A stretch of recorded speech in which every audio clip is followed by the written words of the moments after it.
dans ce second webinaire présenté par la Chambre d'agriculture des Hauts-de-France dans le cadre du projet Transagroforest qui vise à mettre en lumière des exploitations en agroforesterie dans les Hauts-de-France et en Wallonie. Aujourd'hui, on s'intéresse à l'agroforesterie en polyculture élevage d'ovins bio avec l'exemple de l'EARL Pleine de Vie qui va nous faire son témoignage tout de suite.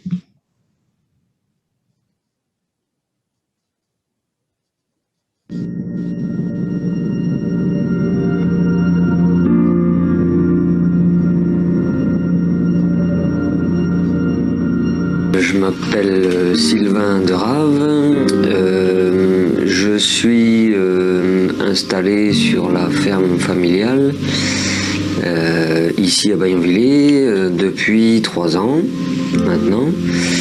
Je suis en société avec ma sœur Inès qui est plus sur la partie transformation et moi je m'occupe des cultures et de l'élevage. Donc on a une 40aine d'hectares et puis une 40aine de brebis viande pour la production d'agneaux. On est sur une petite surface avec 2 personnes qui doivent tirer un revenu. Donc il faut trouver de la valeur ajoutée,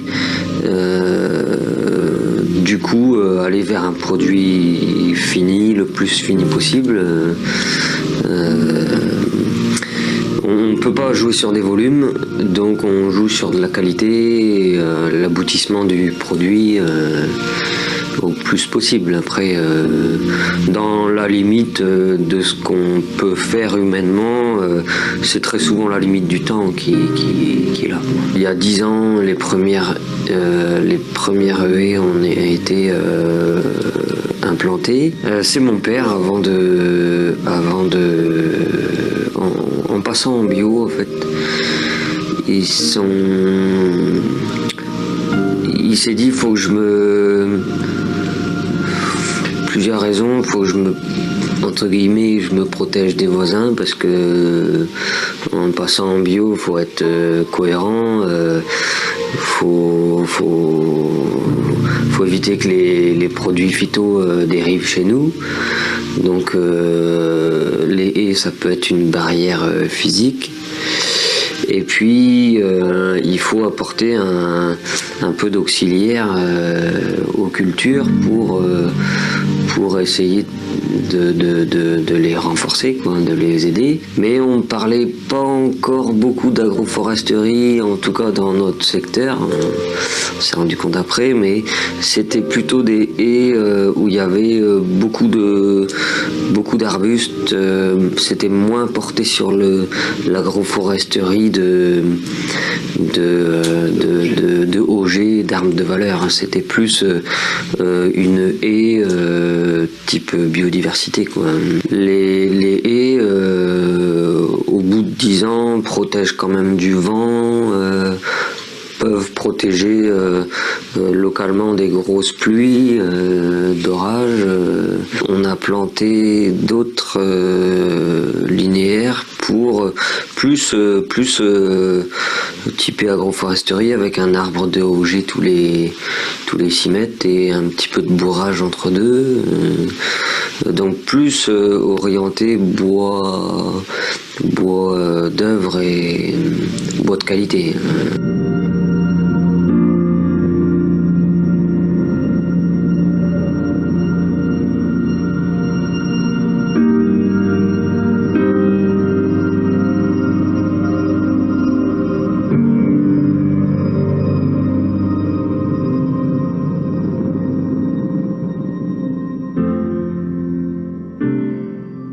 Pour cette présentation de l'EARL Pleine de Vie. On pourrait aussi présenter l'EARL Pleine de Vie de cette façon-là, avec une SAU qui fait 42 hectares, à savoir que la totalité de la surface agricole utile ici est en agroforesterie. Dans cette exploitation, on a des prairies pour 25%, des céréales avec du blé, du sarrasin, mais aussi de l'arboriculture fruitière, des oléagineux et d'autres cultures. Sur ces 42 hectares, il y a 10 km de haies avec des haies libres qui ont été implantées en 2008. Et parmi ces 10 km, on a aussi 2,5 km d'alignement d'arbres destinés à la production de bois d'œuvre, qui eux ont été implantés plus récemment en 2013-2014. Dans ces alignements de feuillus précieux pour le bois d'œuvre, on a du hêtre pourpre, du merisier, du noyer, du châtaignier. En tout, on a plus d'une vingtaine d'essences. Et dans les haies destinées plus à la production de bois déchiqueté, dont on parlera juste après, on a du mélèze, du robinier, du bouleau, du chêne, du charme, de l'aulne. Pareil, on a à peu près une quinzaine d'essences différentes.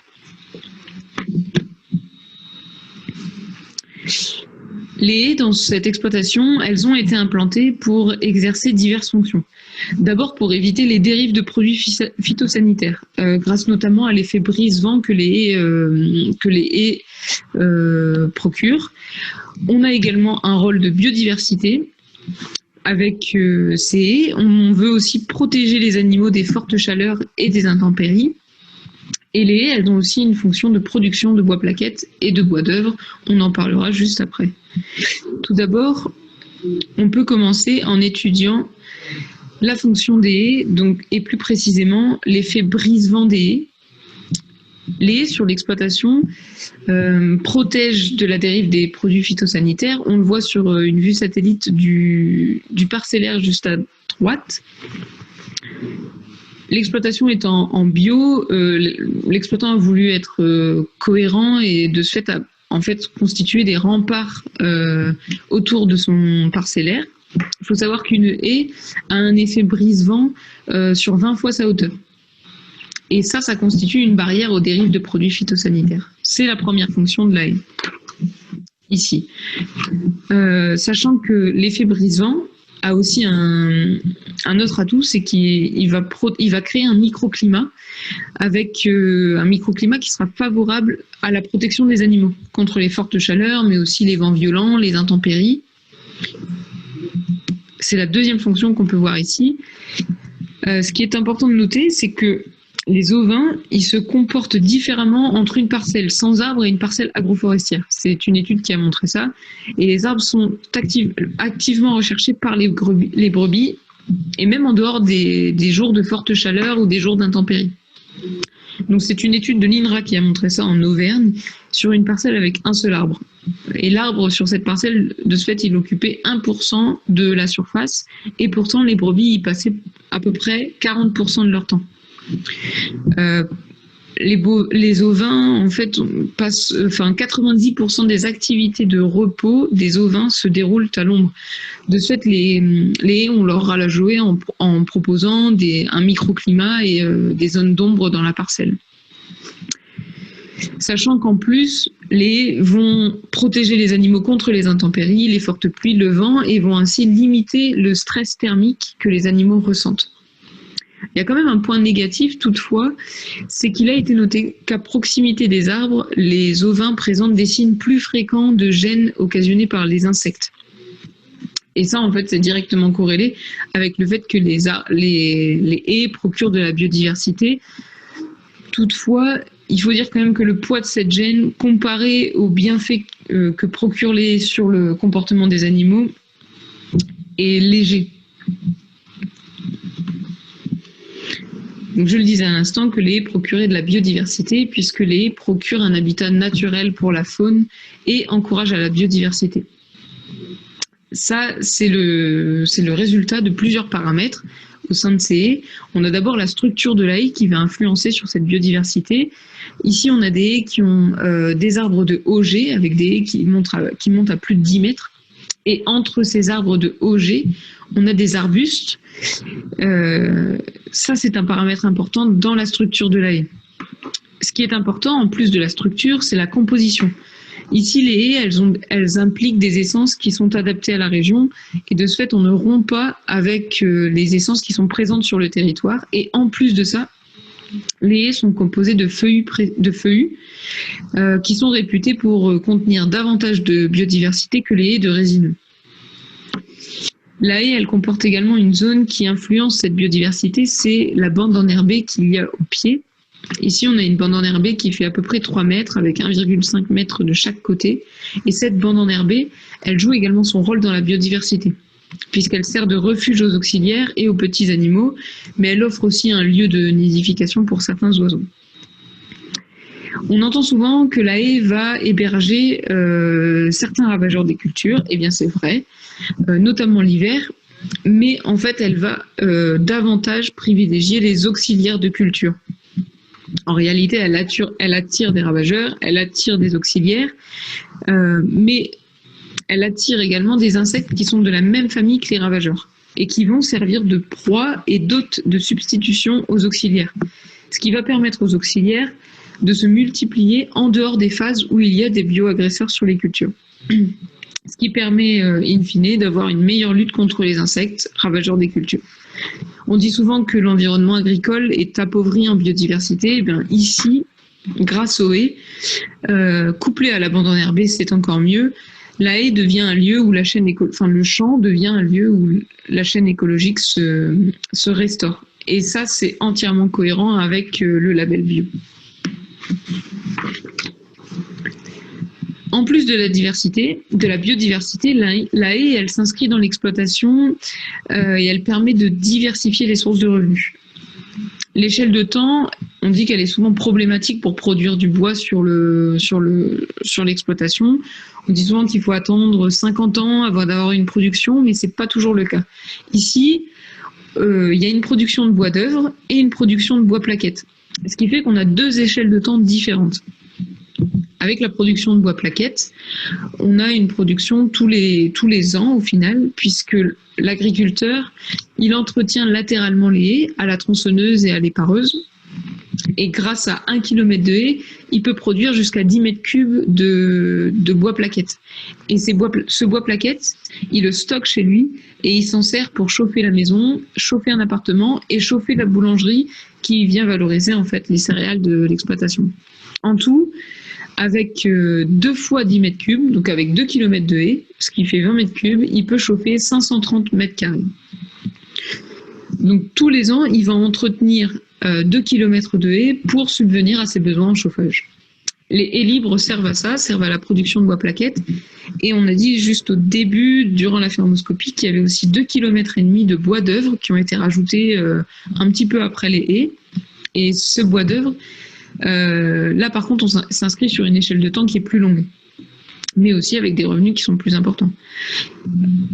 Donc ça va servir à produire un bois de qualité et par contre les travaux d'entretien sont différents des haies libres pour obtenir un bois de qualité au bout d'une 50aine d'années. Voilà, donc on a vu que les haies avaient été choisies pour leurs atouts, pour les fonctions qu'elles peuvent avoir, mais qu'en est-il des freins à l'implantation d'un modèle agroforestier? Qu'en est-il des contraintes qui sont liées aux haies? On ne parle pas suffisamment aussi de ces contraintes de l'investissement initial, mais qui peut être également soumis aux aides. On ne parle pas suffisamment de la prolifération importante des adventices à cause de la haie. Est-ce que c'est vrai? Est-ce que c'est pas vrai? Est-ce qu'il y a beaucoup de concurrence entre la culture et l'arbre? C'est ce qu'on va voir maintenant. Concernant l'investissement initial, il est important de noter qu'il y a des aides financières dans la région Hauts-de-France. Grâce au premier et au second pilier de la PAC. Le premier pilier, en fait, il inclut des aides qui sont couplées et découplées avec un paiement de base et un paiement vert si au moins 5% de la superficie arable de l'exploitation est en surface d'intérêt écologique, avec des haies, des arbres isolés par exemple. Ensuite, on a le second pilier qui peut aider à l'implantation d'un arbre jusqu'à hauteur de 80% des coûts éligibles. Les coûts éligibles, c'est quoi? C'est par exemple les frais généraux de conception du projet qui sont réalisés par un prestataire externe. Donc là, on a à peu près 30% du montant hors taxe des dépenses matérielles. On a également les fournitures qui sont des coûts éligibles avec les plants, le paillage qui est biodégradable, des mesures de protection des plants, les semences pour la bande enherbée, si c'est réalisé par un prestataire, bien sûr. Ensuite, on a également les travaux comme la préparation du terrain, la plantation, la pose des protections, les tuteurs et perchoirs, si les travaux sont réalisés, encore une fois, par un prestataire. Voilà pour ce qui est des aides à l'investissement initial. C'est une des craintes qui est liée à l'implantation d'arbres, et une autre crainte qui est là également, c'est la propagation des adventices. C'est un frein à considérer, surtout en bio où le dernier recours aux produits phyto n'est pas toléré. Il y a une étude de l'INRA qui a été faite sur cette exploitation et sur le GIE des Beaux Jours, dont on a parlé dans le premier webinaire, qui a montré qu'en fait les adventices étaient moins abondants dans un système agroforestier, mais qu'ils étaient plus diversifiés.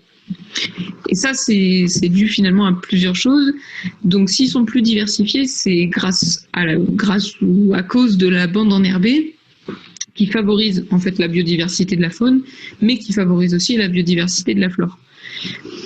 Ça, c'est pour le côté diversité. Et pour le côté abondance, si on a des adventices qui sont moins abondants, l'une des raisons, ça peut être à cause grâce à la matière organique. En fait, on a une meilleure disponibilité des nutriments. Donc, on imagine que la culture pousse plus rapidement et qu'elle vienne étouffer les adventices, et que c'est pour ça qu'on a moins d'abondance d'adventices en système agroforestier. Il y a également l'arbre qui est apporté par les ombres, qui peut aussi être un facteur limitant des adventices. Ce que fait Monsieur Derave ici sur son exploitation, c'est qu'après les moissons, il fauche la bande enherbée s'il y a des chardons. Donc, grâce à une bande enherbée au final qui est bien entretenue et suffisamment large, la prolifération des adventices, elle peut être limitée, que ce soit en bio ou en conventionnel finalement. Voilà pour une des craintes à l'implantation d'un système agroforestier. On peut également se poser la question de la compétition pour les ressources entre la culture et la haie. Dans des sols profonds, les racines des arbres agroforestiers ont tendance à descendre plus profondément que les arbres en forêt. Et ça, c'est grâce à deux choses. Il y a d'abord les cultures d'hiver qui poussent les racines des arbres plus en profondeur, mais il y a également le cernage racinaire qui est réalisé grâce à 2 dents de sous-solage derrière le tracteur. Le cernage racinaire, il sert à quoi? En fait, il sert à venir couper les racines qui sont superficielles de l'arbre. Et ça va donner la priorité aux racines qui sont plus profondes. Et ainsi, l'arbre, il n'entre pas en concurrence avec la culture pour le prélèvement de l'eau ou des nutriments. Il peut même avoir un atout, c'est que grâce à des racines profondes, il va aller chercher des nutriments qui sont indisponibles pour les cultures et les faire remonter à la surface. En fait, les racines vont venir altérer la roche-mère. Elles vont venir absorber ces nutriments. Les nutriments vont remonter par la sève, aller jusque dans les feuilles. À l'automne, les feuilles tombent et restituent les nutriments à la culture. Le fait que les racines soient également plus en profondeur, ça va venir aider à récupérer les nutriments qui n'ont pas été absorbés par la culture. Ça va éviter aussi le lessivage de l'azote. Voilà pour cette contrainte à l'agroforesterie qui finalement se révèle n'être pas si contraignant que ça, surtout dans des sols profonds. En effet, l'agroforesterie soulève des interrogations, mais ce qu'on voulait montrer avec ce webinaire, c'est que l'agroforesterie, dans les Hauts-de-France, en polyculture élevage bio, c'est possible. Il n'y a pas seulement que les atouts en plus agronomiques des arbres, on peut aussi dire que les arbres permettent d'avoir une meilleure valorisation de l'exploitation. Elle rend, elle crée un paysage qui est aussi bien vu aux yeux du public. Il y a d'autres facteurs à prendre en compte. Les arbres et les haies, elles participent aussi à la création d'un écosystème où l'homme, les animaux, la nature trouvent un point d'ancrage. Et ça, c'est pas à négliger. Surtout qu'on a vu que pour les contraintes, il y avait des réponses. Voilà pour cette courte présentation de l'agroforesterie en polyculture élevage bio. Si vous avez des questions, des envies d'agroforesterie, n'hésitez pas à contacter l'une des 3 personnes qui figurent ici à l'image. Régis Vartel pour la Chambre régionale d'agriculture des Hauts-de-France, Amélie Pot-de-Cerf pour la Chambre d'agriculture de l'Oise, Alice Dufossé pour la Chambre d'agriculture du Nord-Pas-de-Calais, Vous pouvez aussi vous rendre sur www.transagroforest.eu pour avoir des informations sur des modèles agroforestiers dans les Hauts-de-France, mais également en Wallonie. On va procéder tout de suite à un moment de questions-réponses. Alors n'hésitez pas, si vous avez des questions, posez-les dans le chat et on tâchera d'y répondre de la meilleure façon possible.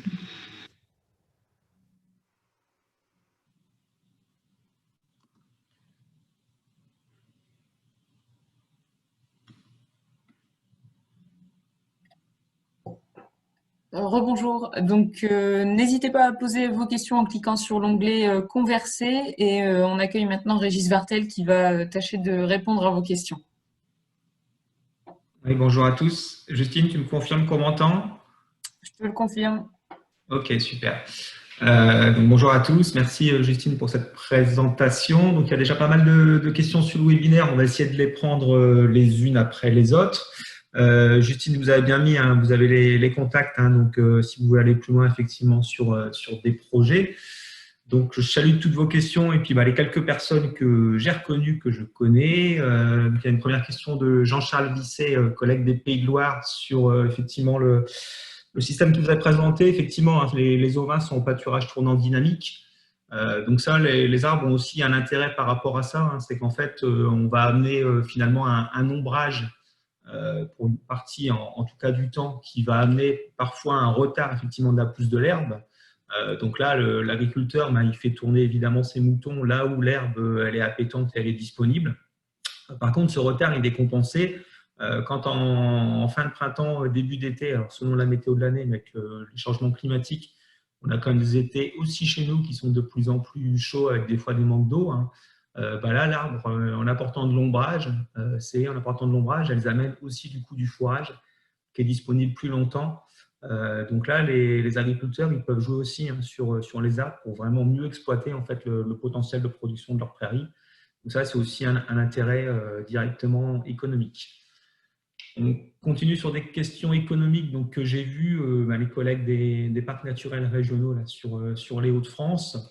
Alors, si vous avez pu suivre le premier webinaire en fait, hein, qui était sur l'agroforesterie, donc des haies en système légumier patatier, avec des haies qui sont donc 13 km de haies qui sont implantées depuis pratiquement une vingtaine d'années maintenant.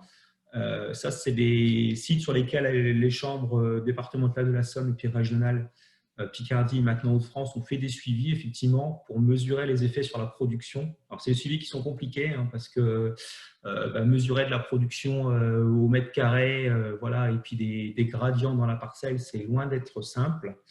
Et puis les arbres, finalement, même si on suit depuis le démarrage, hein, les arbres au début ils étaient tout jeunes, mais ils étaient tout jeunes. C'est que maintenant, au bout d'une grosse quinzaine d'années, une petite vingtaine d'années, qu'elles commencent à être à peu près matures.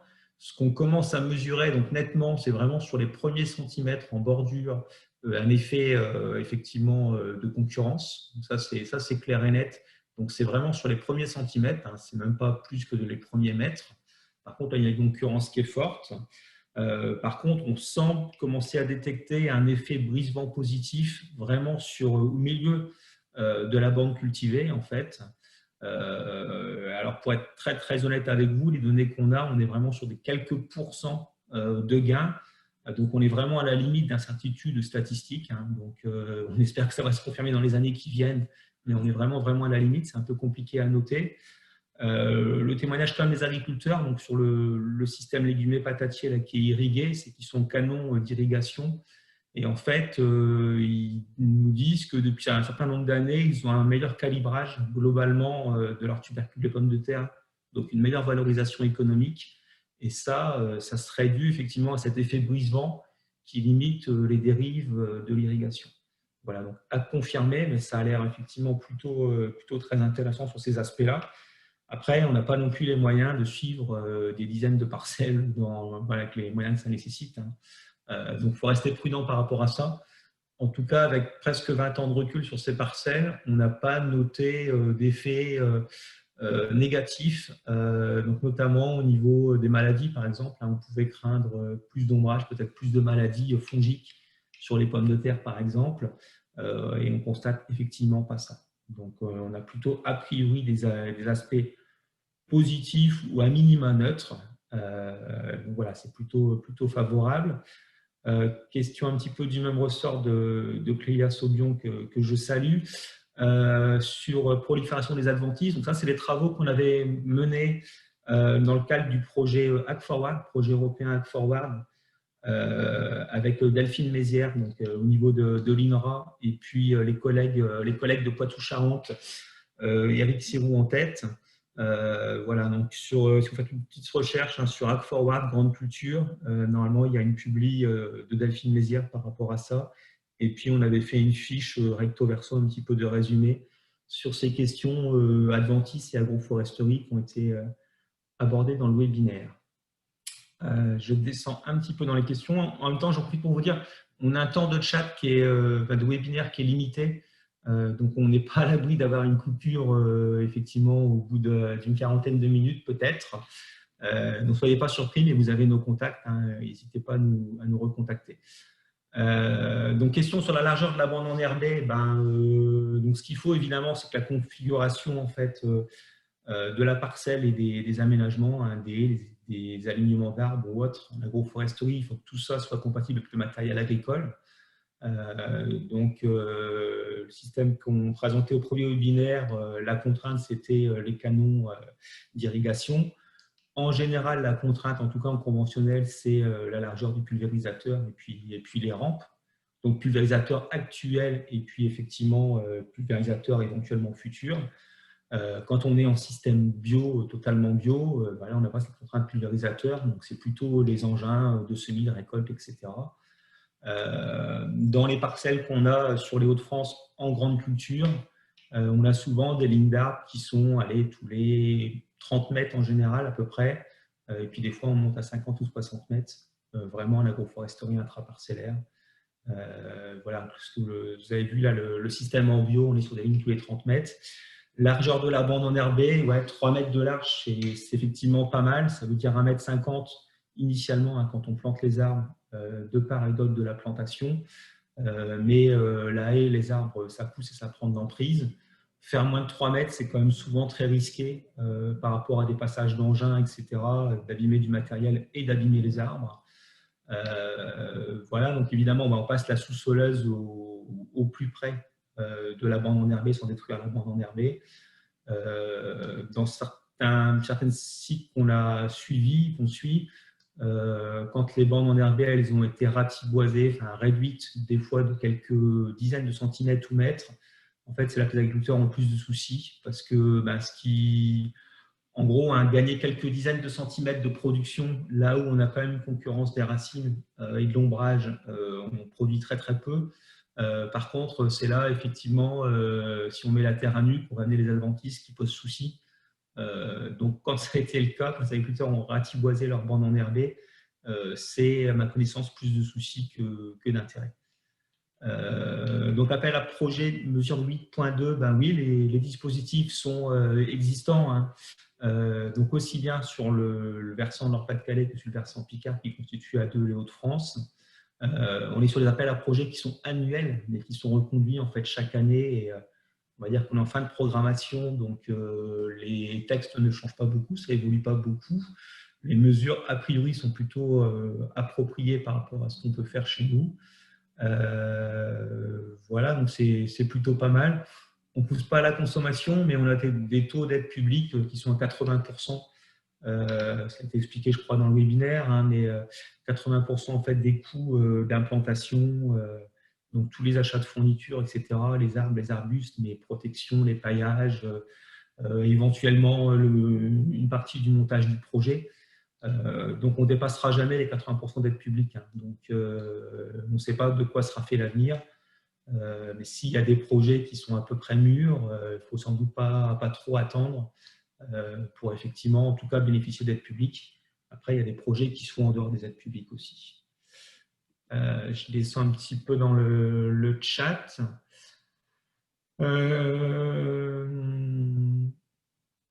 Oui, donc effectivement, il y a des collègues en dehors des Hauts-de-France qui sont dispo aussi au niveau des chambres d'agriculture pour vous accompagner. On a tout un réseau rural qui s'appelle Réunir AF Agroforesterie, avec des correspondants, alors chambre d'agriculture ou pas chambre d'agriculture d'ailleurs, hein, mais au niveau national, pour accompagner des projets. Voilà, protéger les arbres par rapport aux ovins. Là, l'agriculteur, ils sont sur des clôtures électriques. Et effectivement, du pâturage tournant dynamique. Donc, ils bougent, ils ouvrent une partie des prairies aux moutons, et puis d'autres parties sont refermées pour gérer au mieux la croissance, à la fois de l'herbe et la croissance des moutons.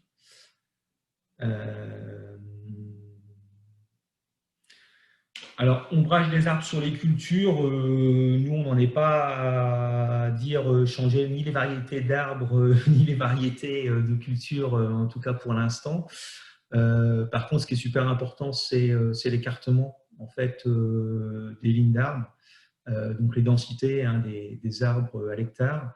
Donc ça, c'est très, très important pour qu'il y ait suffisamment effectivement, de lumière pour les cultures, mais en même temps pas forcément trop non plus, en tout cas dans les régions peut-être plus au sud de la France, même si on commence à être touché par les étés de plus en plus secs. Hein. Voilà, donc ça c'est plutôt les écartements. Les expériences dans d'autres régions, hein, que les Hauts-de-France ont montré que quand on avait des lignes d'arbres tous les 15 mètres, c'était sans doute beaucoup trop dense, en tout cas pour chez nous, ça c'est clair. Donc, comme je le disais précédemment, des lignes d'arbres tous les minimum 30 mètres, chez nous, c'est pas mal. Puis des fois, on monte à 60. Alors, après, ça peut être plus, hein, mais il faut essayer de jouer sur les deux paniers, à la fois les cultures et les arbres, la production directe ou indirecte liée aux arbres.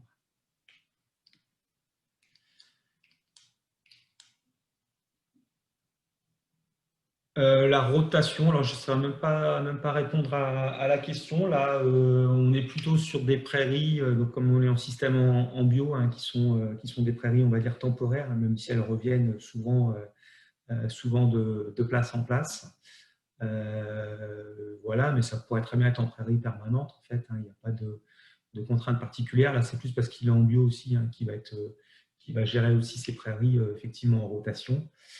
Alors, propriétaires ou locataires, ben là, ils sont majoritairement dans une petite structure pour chez nous, en tout cas, une quarantaine d'hectares, c'est petit pour chez nous. Si vous avez suivi le premier webinaire, c'était 3 exploitants pour 400 hectares à 3. Hein. Donc là, ils sont majoritairement ou intégralement propriétaires, mais ce n'est pas le cas en règle générale en Hauts-de-France ou en France. Hein. Donc, en règle générale, les gens qui plantent, donc souvent ils ne plantent pas la ferme comme c'est le cas ici, mais ils plantent une ou quelques parcelles. Et en général, ils plantent effectivement chez eux. C'est évidemment beaucoup plus simple.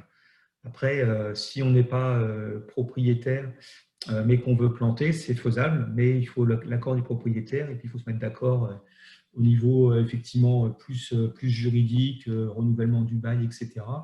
Ça fera partie des choses qu'on abordera dans un prochain séminaire, je crois, celui de vendredi prochain. Voilà, encore des questions.